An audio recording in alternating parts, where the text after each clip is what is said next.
Hello guys! So for today's video, we will talk about the patterns of nature, types of patterns. I will show to you some example of patterns. By the way, I'm Femi Oromagira from BID 1E.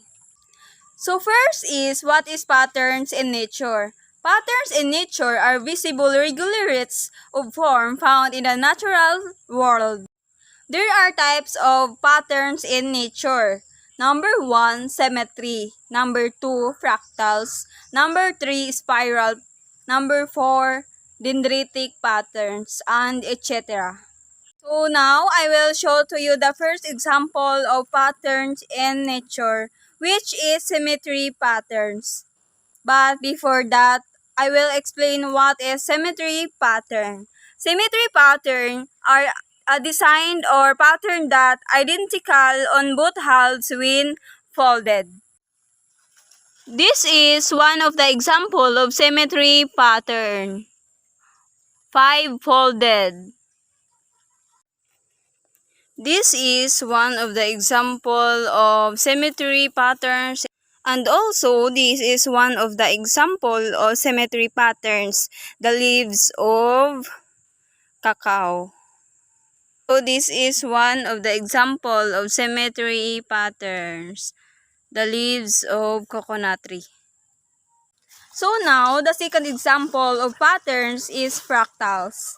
But before that, I will explain to you what is fractals pattern. A fractal is a pattern that the laws of nature repeat at different scales.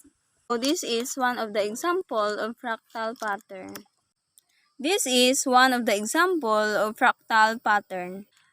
So now, I will show to you the third example of pattern, which is spiral pattern. But before that, I will explain to you what is spiral pattern. Spiral pattern is a curved pattern that focuses on a center point and a series of circular shapes that revolve around it. This is one of the example of a spiral pattern. Lastly, I will show to you the example of pattern in nature, which is dendritic pattern. But before that, I will explain to you what is dendritic pattern. Dendritic pattern refers to a shape that resembles a branch of a tree. This is one of the example of dendritic pattern. And that's all about for today's video. I hope you learned something. Bye! God bless everyone!